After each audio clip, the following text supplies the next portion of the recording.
Welcome to the Be More podcast, Generous World Changes. For more information about this podcast and other resources, go to bemore.co.uk. Welcome to Be More's webinar, Generosity Equals Purpose. I'm Nicolette Wolfe, the CEO of Be More. Be More is a charity that connects, educates and inspires young professionals who are passionate to make a difference in this world through living generously. It gives me great pleasure to introduce to the Be More community, Dean Sanders. Dean has worked internationally across a wide range of industries and sustainability-focused areas. He is founder and chairman of Good Brand, a corporate social innovation consultancy that seeks to serve challengers. These people are committed to changing the way their business creates value by delivering strong economic performance, but also integrating positive social and environmental impact into their strategies. So Dean believes that imagination, courage, and commitment to serve the common good are the hallmarks for wise leaders of the future. He is a renowned speaker, panelist, and moderator, and inputs and supports those seeking to shape the world for societal good. Dean will be sharing his expert knowledge and teaching on generosity for around 15 minutes, and I'm sure it will create a lot of questions. We'd love you to put them in the chat, and then we'll have some Q&A after his talk. So Dean, welcome to Be More. Thank you so much. It's a real pleasure to be here, Nicola. Thank you to you and also Denisha for all of your support in helping me prepare for this evening. It's a real delight to be able to connect with you again and also to speak with the various people participating this evening. So look, I'll jump straight in and share a few slides with you all, and we'll see where we get to, and looking forward really more than anything else to hearing the questions that people may have. So but let's get down to the presentation, and I can't see you now, so just bear with me, and I'll put my timer on. I'll try to stick to 15 minutes and be a good speaker. But look, when I first met you, Nicolette, we had a discussion around the work that Be More is doing, and I was very impressed by the whole ethos and the mission of the organization, and then your challenge for me to come talk. To give a talk like this, where we were talking about young professionals in particular giving some of their time or their money, and I was thinking about my role in that, thinking, goodness, I'm not sure I qualify really. I'm not a particularly good time manager. I tend to overcommit and always seem to be squeezing various different things into my diary. I thought, well, I'm not really sure I'm giving time, and also on the sort of regular giving front, yes, I like to be generous. I like to support causes, but I'm not sure that it's particularly strategic or well planned or considered. So I sort of wanted to come back initially and say, you know what, I'm not quite sure I passed the Be More test, and I'm not really sure I'd be a particularly helpful speaker to all of the work that you're doing in encouraging generosity among professionals. But as we spoke, and as I reflected more, I think that I came to the conclusion that there might be another way into this, and that other way might be to share just a little bit my story, and actually to try to see whether that story offered something which is perhaps a slightly different perspective on some of the more traditional and classical ways that we might think about philanthropy and generosity, and so. The thoughts I really wanted to share with you this evening were just a little bit about my story and sort of where I started my career and how that developed. This notion of purpose, which is obviously in the title of the presentation. A couple of thoughts about another very interesting word, I think, which will be a word that will be familiar, but perhaps only at a certain level to many of you. And then how these concepts of purpose and talent sort of connect and sort of build towards something that we might describe as generosity, and then I suppose where I really want to land is to show a little bit the outcomes of what happens when your story allows you to live your purpose and to apply your talent in a way that might be perceived as being generous.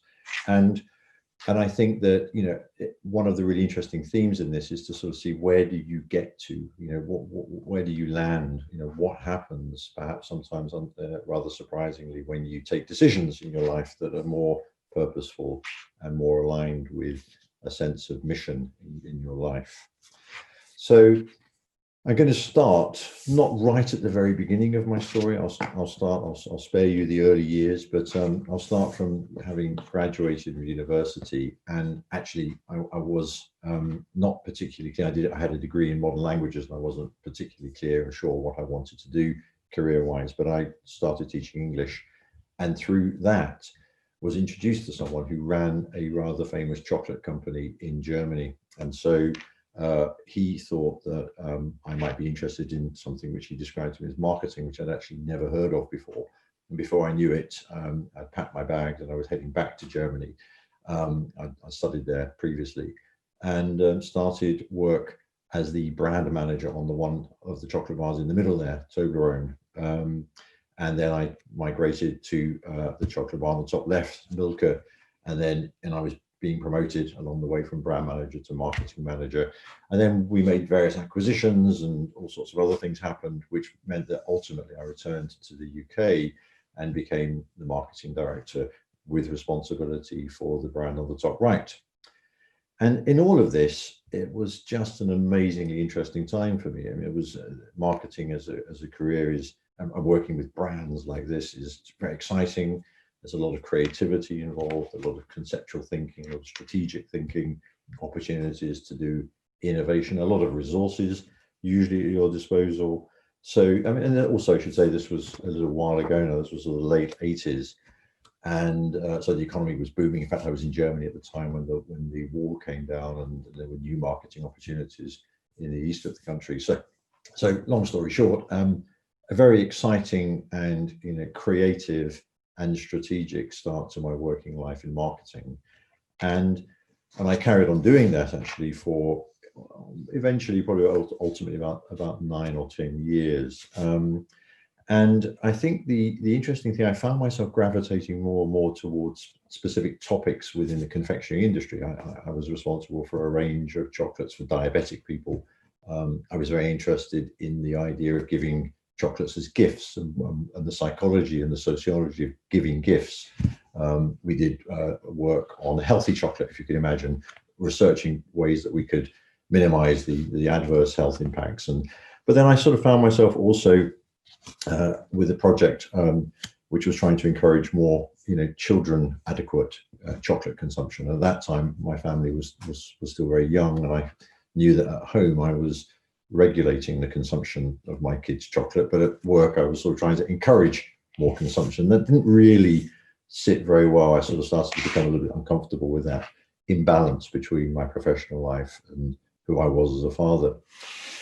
But another thing happened. I sort of became really interested in some of the people behind the confectionery industry and behind some of the great brands that we have globally and in the UK. And so, I started to dig a little bit into the history of these people. I mean, they all look a little bit similar in one way, but I suppose that was the time. But on the left, you have Henri Nestlé, who had created what is today the world's biggest food and beverage company. But he'd done it because he was looking at ways of creating a powdered milk that could help mothers who couldn't breastfeed.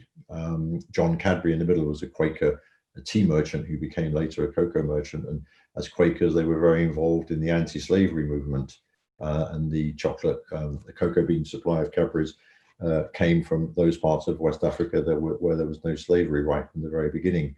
On the right, you have Isaiah Reckitt, another Quaker who was up in the east of England, and his business later became Reckitt Benckiser or Reckitt Coleman.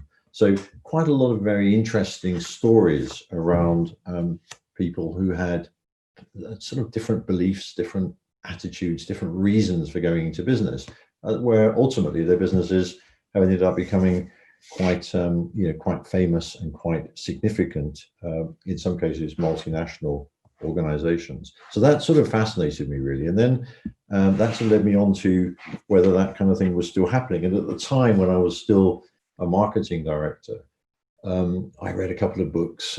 I became very interested in the Ben and Jerry's story. I'm sure many of you listening will be very familiar with the ice cream product, but this is a book I'd recommend to all of you. A book, Double Dip: How to Run a Values-Led Business but Make Money Too. And that's a really very, very funny, well-written book, but extremely smart and very visionary book. And we also had it here in the UK, Anita Roddick with The Body Shop, and her story of her enterprise written up as business as unusual. So you had these interesting social pioneers who were using business and brands in a way to promote positive impact. Ice creams with a sort of political purpose, or in the case of Anita Roddick, going to communities, indigenous communities in places like the Amazon, finding ingredients and saying, well, I will turn that into a shampoo or a soap. And actually, so rather than thinking what do consumers want and then we'll go and source it, doing something a little bit counterintuitive, which is going to find out what's available, what could make a difference in people's lives, and then make products from that. So I suppose ultimately that got me really thinking about this idea of purpose and vocation and calling and meaning, and what one should be doing. What should I be doing with my work? And by this stage, I was, as I said, 10 years into selling confectionery, but increasingly thinking that that's not that wasn't really my purpose. That's not really what I was supposed to be doing with my life. I love the marketing, I love the creativity, the imagination, the strategy, the innovation, but I didn't just want to do that in absence of a clear impact or a clear purpose or a clear meaning in the work that I was doing. So as I sort of think back, and this is sort of a little bit retrofitted, so bear with me, but I sort of, as I think now about what was going on in my mind then, I realized that I wanted to take that imagination, creativity, and strategic thinking, and that sort of capacity and capability that I have, but I wanted to do it in a way that was doing two things really. Firstly, serving people and serving organizations. So that's really where I ended up being a consultant. And I think as a consultant, you really are driven to serve and to help people and organizations to achieve their best performance, but to do so not just in a sort of classic marketing consultancy way, but to do so in a way that Anita Roddick and Ben and Jerry were showing, and indeed some of those pioneering visionaries from previous centuries, is that business can actually be a positive force for good in the world. So really, the last 20 years or so of my career have been pursuing that purpose for myself, and having done so through a company which I set up in 1997 called Goodbrand. And as a marketing person, you can imagine that there were many workshops and brainstorms involved in coming up with that name, which hopefully conveys quite efficiently what we were trying to do, is to imbue brands and marketing strategies with a higher level of positive impact and performance, and to do so in a way that would help them innovate and to tell their story effectively. And so, as I was saying, the last 20 years or so, I set Goodbrand up, and we've been running that as a consultancy. Just last year, to bring it up to sort of date, we joined with a bigger consultancy in sustainability with a lot of more scientific and technical experts, a group called Anthesis, and I'm now a director of that business. But there was one other thing that I was sort of thinking about as I was preparing for this. It's not just about your sense of purpose. There is also another idea which I think is critical in all of this, and I suppose this idea of talent. If I look back, I mean, I'm not saying that I was born to be a marketing person, but as a linguist, I think I was obviously a communicator, and as someone who studied literature, you think strategically, conceptually, critically, analytically, and so there are some talents that you have. And then the question is, what how do you find your talent, and what is talent? And you even could start to ask the question, what does the word mean? What does talent mean? And when you dig into that, you realize that actually talent was this coinage. It's an ancient Greek word for a weight of, actually means scales or balance, and it was the amount of silver. It was 36 kilograms of silver. So our talent, in a sense, is our value or our treasure or our asset base, our equity, if you want. And in fact, one talent was various different experts have assessed that to be anything from 6,000 days of hard work up to 20 years of a salary in ancient times. So a talent was a lot of money, which is helpful if you use this word as we do in English today. We talk about our talent, is to really think about that as something so exceptional, so powerful, so meaningful, so valuable.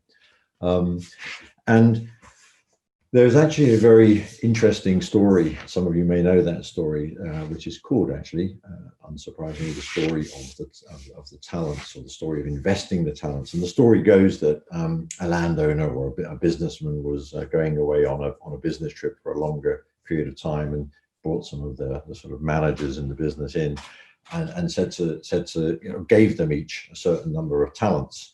One got 5 talents, and one got 2 talents, and one got 1 talent. And then they were setting about their business, and then at some point later, the executive director of this business came back and called the 3 managers in and said, what have you done with your talents? And the first one came back and said, well, I've obviously played the market, I invested, you gave me 5, and I've doubled that, and here are 10 talents for you. And then another one of the executives came in and said, well, you gave me 2 talents, and look what I've done, I've also invested wisely, and here another 2 talents, I've got 4 talents for you. And then the other one said, well, actually, I know you're a pretty tough guy, and I was a bit worried about what I was going to do with this talent, because obviously a lot of money, so I just stuck it and I hid it for a little while, so it would be safe, and I could give you back 1 talent. Well, actually, the interesting thing about the story is that the senior executive was delighted that the first 2 had taken their talents and had invested them wisely, and had made more value and more wealth and created more capital from what had been given to them, and described them as sort of really faithful and hardworking, diligent members of the organization. Whereas the one who buried the talent was fired on the spot, and lost his job because he had not used and invested talent wisely in an appropriate way, in a way that would, if you want, build the overall value of the organization and lead to the success of himself and others in the company and the CEO.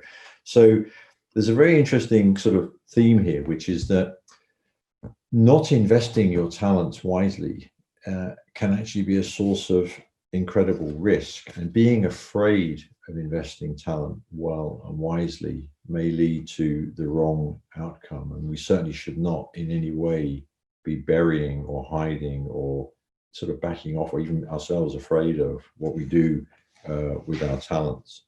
So as I was sort of thinking about the sort of beginning of this, I was thinking, yes, generosity is purpose. But I think that as I've sort of developed my thinking further, preparing for this evening, I think it's important to say that there's more of an equation, which is that when we are truly generous, we're taking our talent, which is so valuable, and we are aligning it with a purpose which is true to who we are and want to be, and the positive force that we want to have in the world for the common good. And that true generosity is really giving our talent aligned with our purpose. So for me, to come back, I think a little bit to where we were at the beginning, I in my own life, I feel as if, as I said, I've been pretty lousy at giving time and giving regularly financially. But I suppose at a certain point in my career, I took a decision to take my talent and align it with a purpose to serve the common good through marketing and through branding. And I feel that as I think about generosity in that sense, perhaps it's a little bit less about giving something or giving part, and perhaps it's a more holistic idea of giving all, and giving your life, the totality of who you are as a person, into something that you should be doing and that can have a positive impact. And that sounds a little bit of a tall order, or a bit of a stretch, and might sound a bit scary, but I suppose I wanted to sort of think a bit about some of the outcomes of that. And in my own experience, I've had 20 years of good brand, 22 years in fact, of some of the most interesting work you could do in marketing.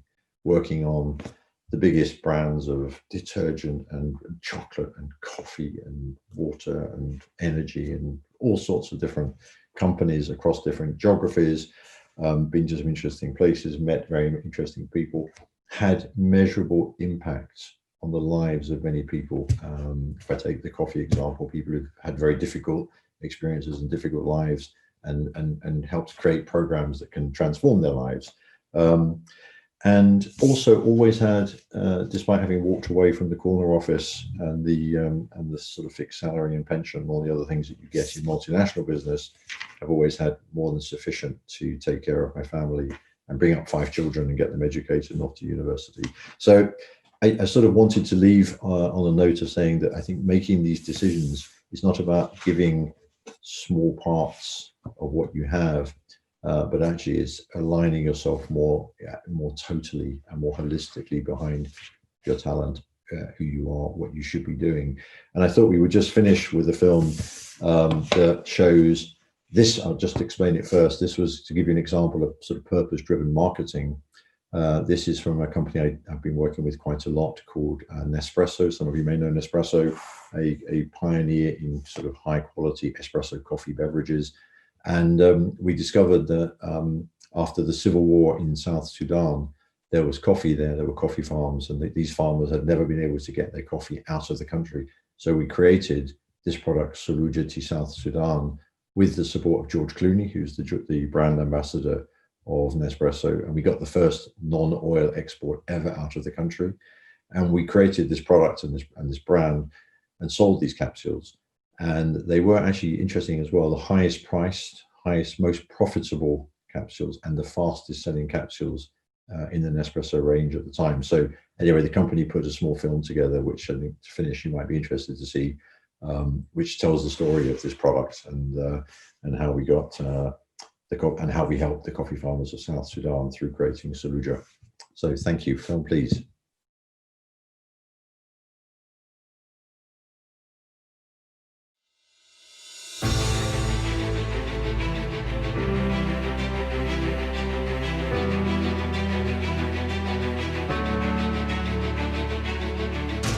Ina dingin dekatan wati kendi bibi yubang na kiti bibi yujur bibi yujur jo zonda kala na nabo na ka dumutlo bay bo ku ataban bo sala beron.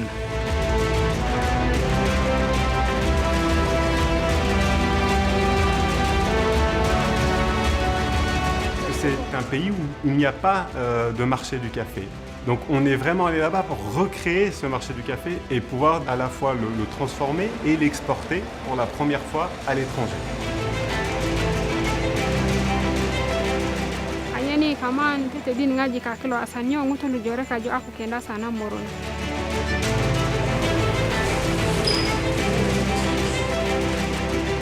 Kuko giri awojuna awujuku kuesike na yubona gadi laga jore laga loku inga kukuesike kine na yub na gadi lo jore kase loki ngade rumbini buli naga duma pare. This is a job opportunity. You can see people go the extra mile because they believe this is an opportunity to actually give something back to their country. It feels this is just a start of something much bigger. Farmers are very eager to learn new things and also to implement it in their own farms.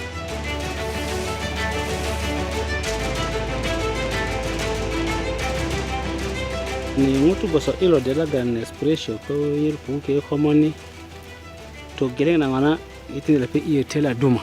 Zambi lepe azonda kikoli laga lopu kesi.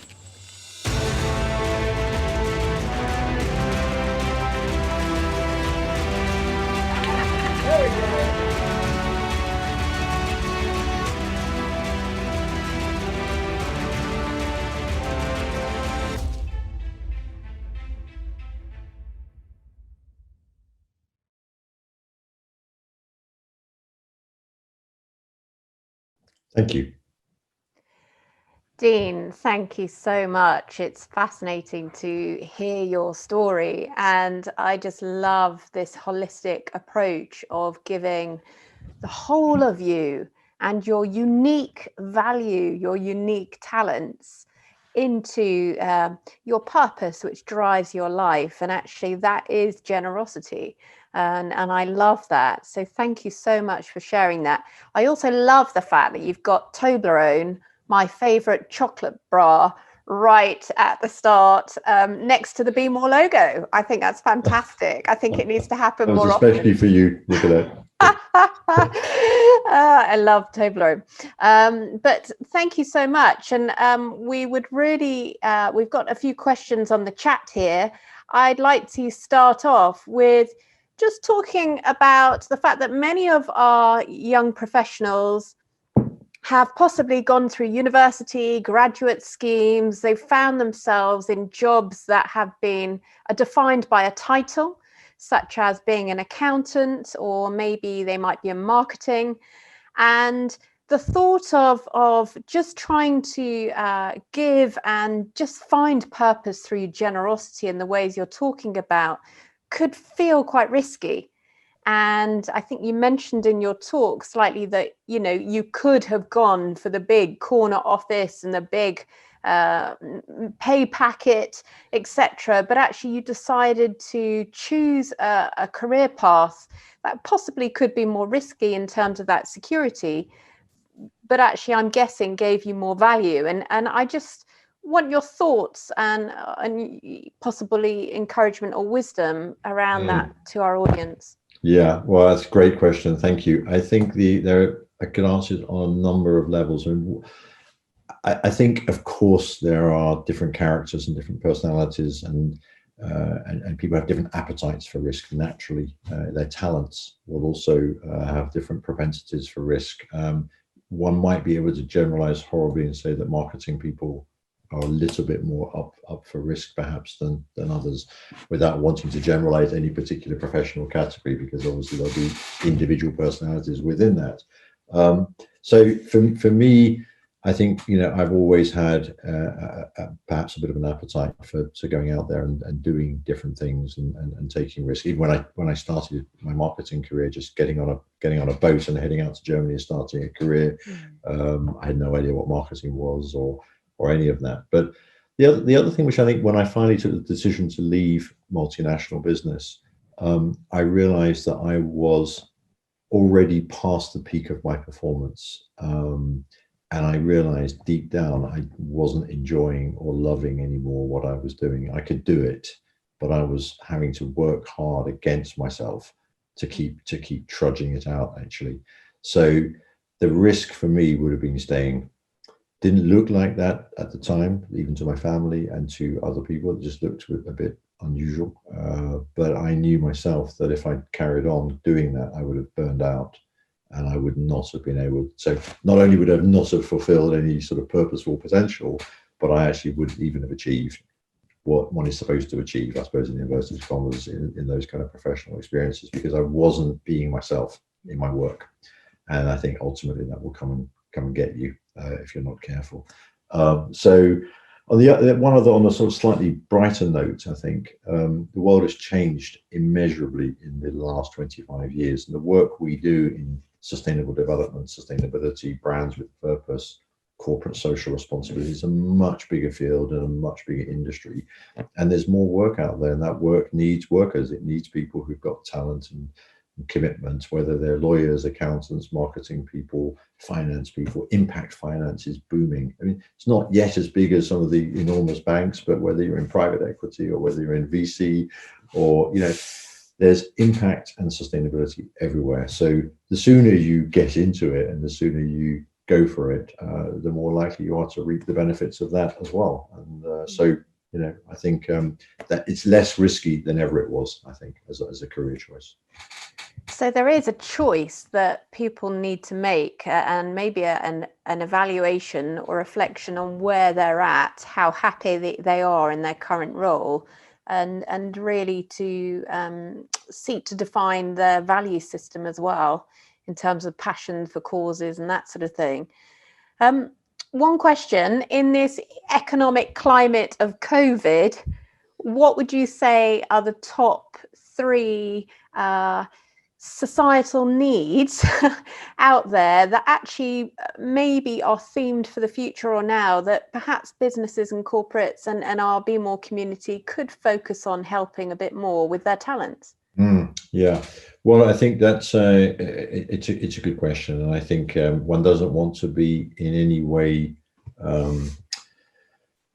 I don't want to set out a sort of case that this is all about it only ever goes well with you. Life is not like that, we all know, and I don't want to be that simplistic. One of the things I would say is that we have noticed in our consulting work on sustainability and positive social impact that more and more of our client partners are looking to evolve their businesses from reacting about sort of social issues and environmental issues into being very proactively wanting to make a more positive impact. Okay, so I'm not saying that's a general truth, and I would also say that it's perhaps interestingly more related currently to the environment than it is to social impact, and that's something that's I find quite difficult. And what we do in our work is we try to bring those two together to say that as we transition to a greener economy and a sort of a less carbon intense economy, that the new jobs that come out of that in renewables and in shorter supply chains and in new technologies have a positive impact on all people, and that's an inclusive economic growth, and not just one where the wealth that's created stays at a certain level in society. So, I mean, I know it's not specifically answering the question, but it's basically saying that we are at a pivotal moment. What we talk about in sustainability is the decisive decade. We have 10 years to decarbonize our planet, our atmosphere and the oceans, if we don't go above 1.5 degrees in climate change by 2050, in which case we're in trouble with species loss and with many other aspects. But for many people in the world, unable to farm anymore. I mean, the cataclysm is coming. So the focus for the next 10 years has to be an environmental focus for the good of all humankind. And I know we get very caught up in the immediate issue that's happening in our country, and I don't want in any way to sort of not say that we need to attend to those issues, but there's a big looming issue for everyone in the world, which is the issue of climate change, which is now, I have to say, being taken more seriously finally. Just to carry on from that, would you say that companies are up to speed in their corporate social responsibility, or would you say that they really, if 100% in the UK in terms of companies up to speed with all this and 0 is not, where would you say the market is in terms of their CSR and their awareness and they're doing good? Yeah, so another good question. I think that I would say that you have to look at CSR, let's use that phrase, in two ways.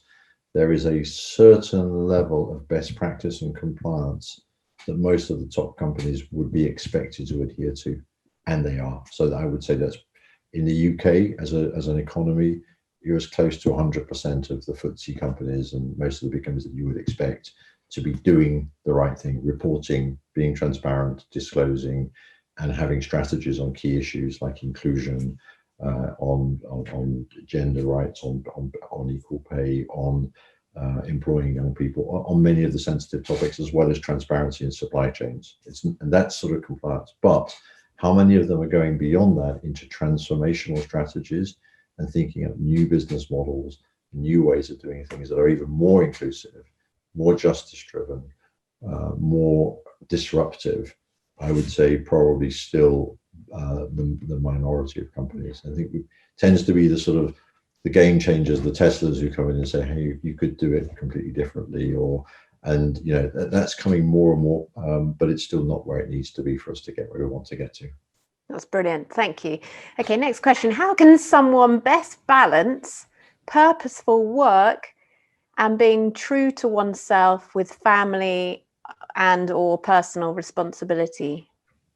I would like to have asked that question, and I wish that someone had answered it for me 22 years ago when I first set off on this journey, because I have to say that my work came at a price to my family, particularly because a lot of my work has meant that I've had to travel a lot, and so I've been away for a lot of the time. I think that's an area where I've not done a good job. So I think it doesn't mean to say that it's not possible. It just means to know that you need to ask that question very seriously as part of the decision-making process. So if we're saying that this decision-making process is about purposeful work, okay, what does that mean for you?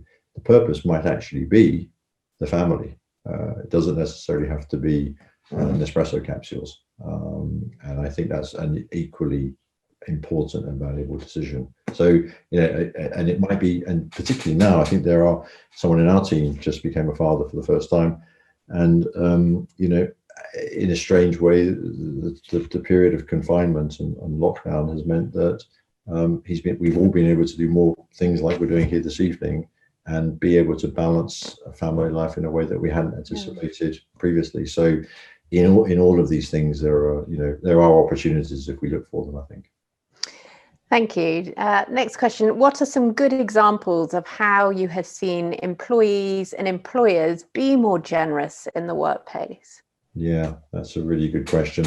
The one thing which I would generally say, particularly actually in some of our multinational clients, is even if we're not at the holistic level of a purpose-driven life, and we're more at the level of wanting to get involved in a cause or in a volunteer program, whenever we do this, and particularly in companies that have never done it before, it just sets people alight. They just come to life. I can go back to companies that actually know. One company we did a fantastic program with, and the company is no longer there actually, which was Blockbuster. They went out of business because they didn't quite realize that Netflix was coming and that movies were going to go online. But we created a program with them where they supported, I think the charity is called the Starlight Children's Foundation. So giving last wish to terminally ill children, and raising funds for those. I mean, extremely emotional, harrowing kind of stories. But the teams just got so behind that charity. They would be given time by the company to go and donate and give their time from the company, but they would match that with their own time. They just went way beyond.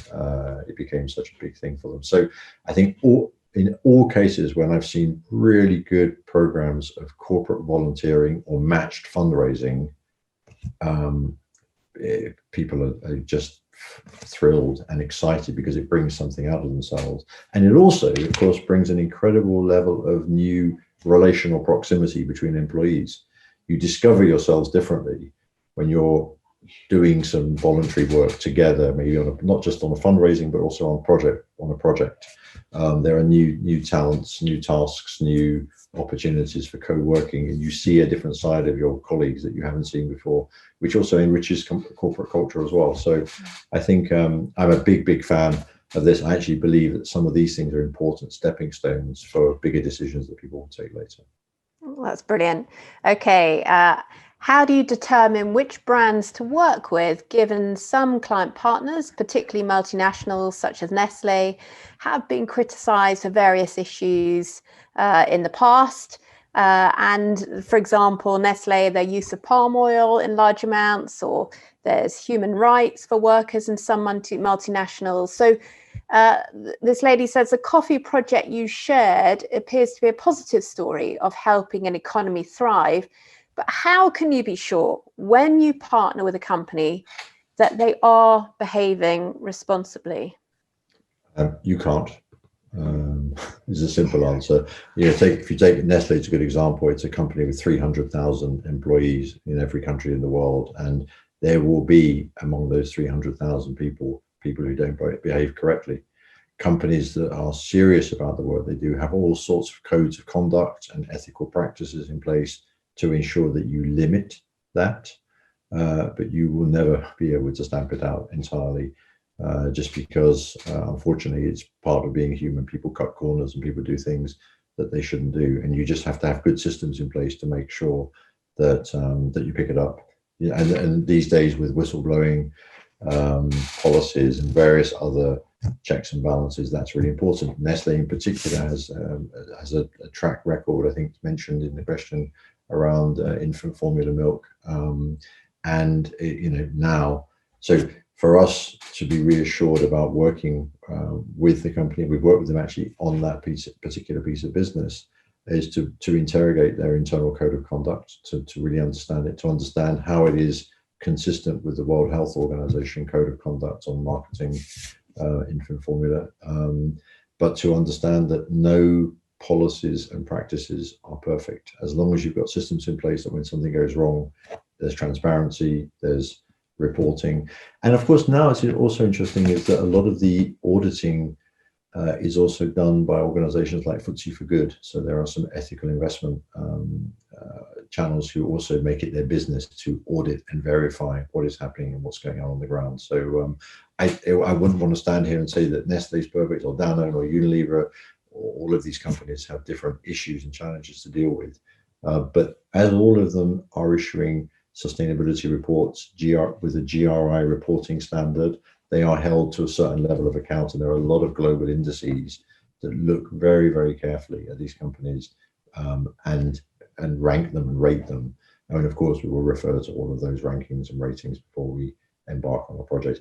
And there are some categories that we wouldn't work on at all for ethical reasons, even though they are perfectly legal. So I wouldn't work in the armaments industry. I wouldn't work in the tobacco industry, even though, interestingly, tobacco employs so many people in developing countries. And if they don't produce tobacco, many of them produce illicit crops and get into even more trouble. So, but at some point you need to have your own, you just need to also personally just define your own boundaries and work out what is right for you. But it's an excellent question, and it requires ongoing discernment and awareness, I think, of what you're doing.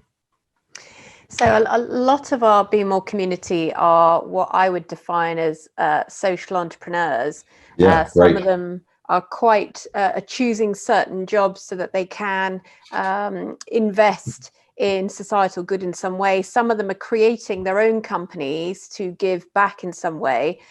What would be we've talked about the big multinationals and how they're giving and serving and doing good, but what would you say to a young professional who's in a startup, whose cash flow is tricky and risky, and the thought of giving away a certain amount of time or money for them is a risk? What are the steps, or is there any advice that you can give to that sort of person? Yeah, if I understood the beginning of the question correctly, Nicolette, these were companies that already were social enterprises, or they were just startup enterprises of any type? So I think in general, they can be those, but there are also some people in the community who have set up their own financial sort of investment funds, let's say, and they're saying, actually, I'm doing this because I want to generate enough to give back. So they're very choice in setting up those businesses to then give back. So what are the steps that they need to take, or what words of encouragement or wisdom can you give them?